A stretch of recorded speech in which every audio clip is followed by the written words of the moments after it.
Hi again, everybody. Welcome to our Black meeting. And before my topic, I would like to have a small quiz. How many of you know the company's name on the screen now? I think most of you know almost all these companies. And how about another group of companies' name? I bet everybody knows all these names. So one thing in common between them is they are all great companies. But the biggest difference between them is on the left, they are no more successful companies. But on the right, they keep being successful. You would like to ask me why they make so big a difference between these two groups companies, because they follow different innovation strategies. What the secret weapons do they have? Before answering that question, I will introduce today's topic. Today we'll learn how the successful companies keeping successful. Our topic today is dual transformation. Transformation means innovation here. It is originally created by InnoSight, and I think it is the most effective business model innovation approach today. Today we will talk about the main topic, dual transformation, on which we've got 3 key elements that we will elaborate on one after another. But before beginning our main topic, I need to understand the basic concept about the transformation. Of course, in the end, we will have conclusion, and we have a small minutes of reflection for all of us. Okay, talking about innovation. A lot of innovation is not clear, I think, in most of your minds. But we have got 4 levels of transformation. If we use 2 axes, the vertical one is the new problem and old problem. The horizontal one is like a new way and old ways to solve the problems. We start from the easiest part, core business optimization. That is what all the companies are working on. Like Toyota, they're working on, even with their very novel create, the Six Sigma is well known for Toyota. So they try to reduce the cost to everything and try to control the quality to the perfection. And we move above, we've got adjacency. Adjacency is that you use the same products, but serving the new customers. Like a P&G with the Swiffer. Swiffer was originally created to clean the steam, the condensed water. But later on, it is generalized in every corner of your family. You used to remove dust everywhere. Now it's a hit, $500 billion US market potential. Let's move the right side of the X. That is a bit more challenging. That is our focus of today, because all the left part are easy. Average managers know how to do these 2 transformations. And today we are focused on the right parts, A and B. A is we use new ways to serving that same customers. Like you play the game, but with new methods. And to outwit your rivals on the market. Be the champion. If you go a bit more radical, you got a B transformation. It means you use new ways and serving new customers. You totally new. Create a new game and you are monopoly on the market. You compete with nobody. And you set the rules, you set the standards, you set the norms. You take all the profit. So let's go one by one in details for the A and B. Before going to explain the details, each elements of the A and B, we will do a small exercise with Amazon. Amazon was created in 1994, was a bookstore online. At the moment, we do not have wideband connection. So that's why Jeff Bezos often pick up the phone from customers complaining they got jammed on the website to place that order. So Jeff Bezos needed to manually correct the orders on the website. But actually, when the technology goes up, and they're expanded their merchandise on their websites, so they sell everything online. So in the forecast for 2022 is $730 billion. It's a huge #1 e-commerce retailer, without doubt. But in 2005, they created a new business called AWS. If somebody who don't know AWS, you can type 0 on the WeChat chat box. Anyway, I can't see it. I can. You know, okay. AWS is cloud computing service created by AWS. And it was very successful because now it's representing 63% of the profits of Amazon. So it's even more profits owning projects than their original e-commerce.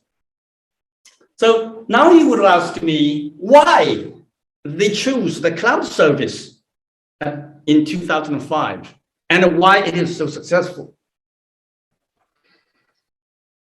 My answer is because during building up the e-commerce platform, they have a very strong IT talent who know how to build up the big data processing platform and secure the data and try to stock the transactional data.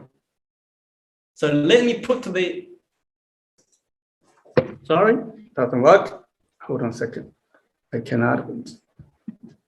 Okay, let me put into the transformation categories that we have defined in the previous slides. So we put the e-commerce in the A business and AWS is B. And the answer why they choose cloud computing service, because they have already the core competence during their building up the e-commerce part. So we call that link from the A to the new business B, AWS, we call that link C. So if we narrow down the success story of Amazon into equation, we've got this very simple. So A plus B and plus link C, we've got a delta. Delta is the new growth. But I want to remind you here, the growth is exponential. We're not talking about 5 or 10% of annual growth. Because for that growth targets, it is the dual transformation is overkill. Here we're talking about 100% growth, 200, like in the case of Amazon, or 5 times or 10 times more, or even bigger. Here we stay ambitious if you follow the strategy of dual transformation. Okay, so now let's go to the first element, A. Transformation A, I remind you again with the graph on the right, they change only how. They keep the same cost. They solve the same problem. They change only how. We can do that in 4 steps. First step is you need to understand the trend, the shift of the customer needs. So if you cannot catch that, you will like Kodak, because Kodak realized they realized that digital has an era, but they did not react proactively.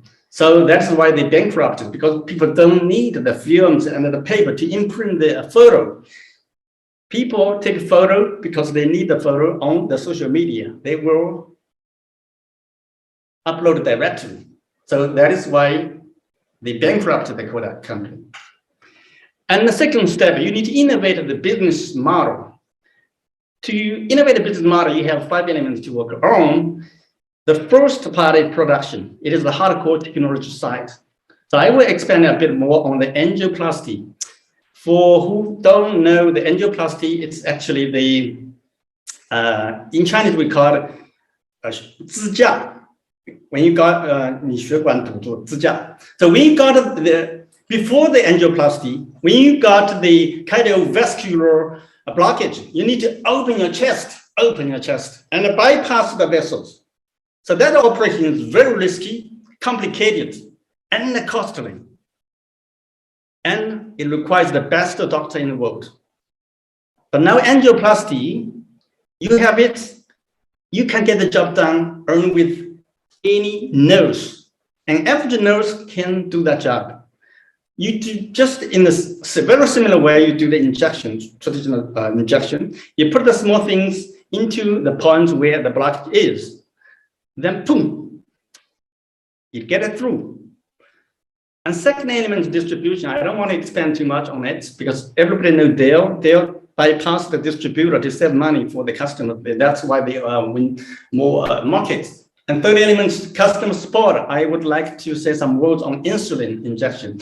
Before insulin injection was accessible at the family, when somebody got diabetes, they need to go to see a doctor, and the doctor will put you behind a big machine, and it will measure the level of your glucose inside your body, and then give you the exact dose of insulin in your body.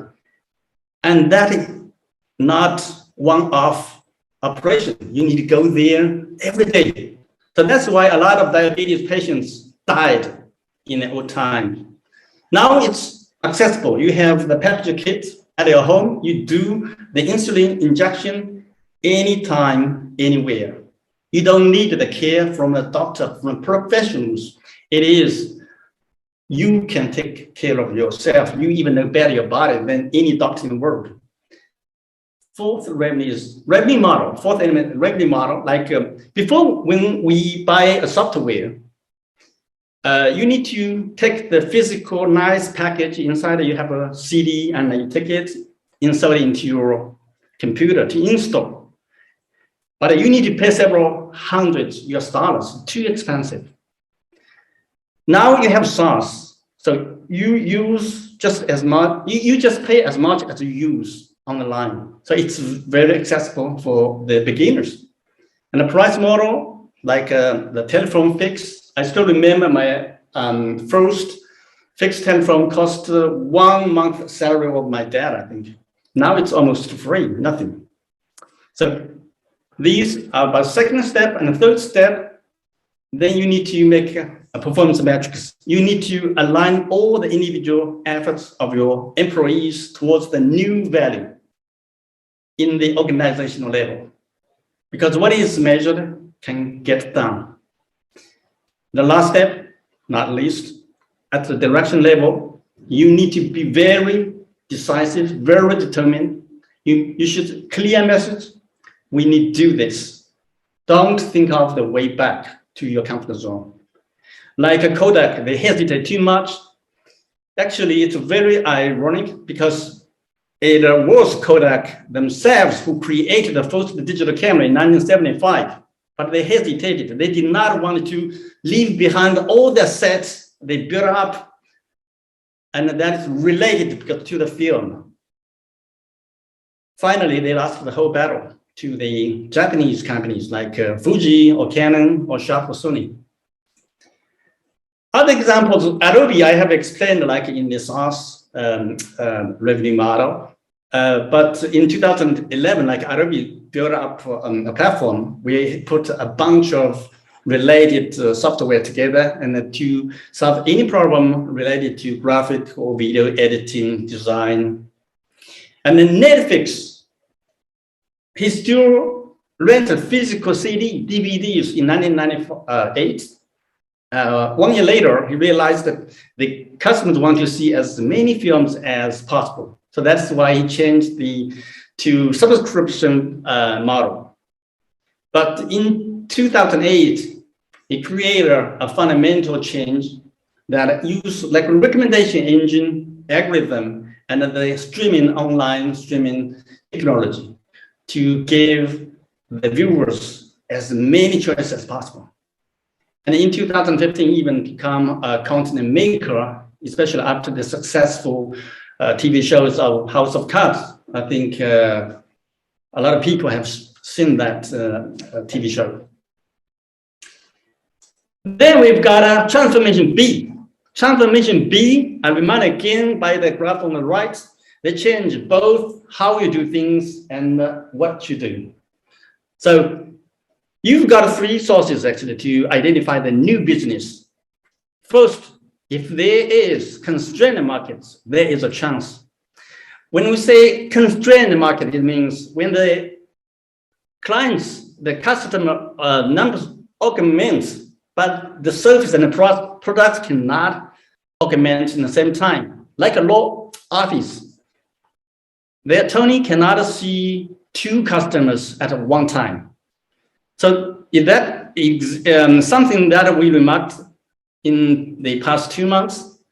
2 months ago, we still make a long line waiting for being tested. And now today we test ourselves at home. So all the population, 25 million people in Shanghai do 15 minutes. So you don't need a doctor, you do it by yourself. That's a small revolution to represent the idea. And the second source will be the consumption barriers. Like only billionaires can pay the space travel, like Bezos in the middle, or some products or services only limited by the location or by the time. Like the Igloo Hotel in Canada, it needs very cold weather. So if you can bring it to the Southeast Asia, it would be a very good business. And last source, if you identify a business opportunity, but you do not have the competence, so you can simply acquire the startups, small companies, or you poach the talents, of course, in the limits of the laws. So a lot of companies do acquisition, Amazon, Media, or Johnson & Johnson, they do. And a good example is our master of transformation B, Nokia. Since 150 years. At the beginning, Nokia was paper mill, just a paper mill. Then it turned to be manufacturer of the rubber boot. Then in the recent decade, he began to buy Motorola, Siemens, and become the network communication equipment manufacturer and the cellular phones for a while. And recently, even in the last 5 years, we noticed that they have about 6 companies. Most of them are in network, connectivity, algorithm, technology, IoT, optical connectivity technology. So we can see clearly the through line still around the network communication technology. So we hope in the near future, Nokia can bring back his mission, connecting people. We don't know. And the very important part of the Link C. Link C is actually the part of the whole of your competence from your core business A. But we respect 2 principles. To find the big new business, you cannot, like me, end in every industry. Because if you do that, you will end up by getting nothing. It's actually, it is a large expansion from your A car business, and you do systematic research where your car business can make a connection. And the second principle is your core business, the C-Link, must be able to give you competitive edge against the new rivals on the new markets that you want to go to their markets. So you need to be more competitive than the existing rivals. So how can you be more competitive? You use different, totally disruptive way that's connected to your core business that you accumulate through years and years. That is why you are competitive. So like iPhone or iPad, it is actually fundamentally a smaller computer. So that's why Apple can do quite successfully in these products. Amazon, we have already talked about. Taobao, Tmall, Taobao already got the infrastructure, the platform. He just changed from C2C business model in Taobao to B2C business model for Tmall. So here, conclusion, dual transformation is about repositioning your existing business that you are running today and create the future one for tomorrow. So to have a very healthy portfolio of your new product and new business. It's only applicable to established companies because when you're a startup, you just have one core business. You just have A, you don't have B. You still not good enough for A. So you need to work on one A business only. And the C serves two purposes. One is give you direction where you can go. And secondly is it can strengthen your new competitivity on the new markets in comparison with the already existing rivals on the market. Now I would invite every one of you to have a small minute to think. Now you think about your own company, your company, where you work for. How can you strengthen the core business? And then what are your core competencies? And where can they be fully or partially employed in other industries? Imagine all industries. So you can, where they can be useful. Then of all the industries, where it can give you unique advantages to compete with the existing rivals on that market. Then you become the innovation master for your company. Thanks. Big round of applause to Charles.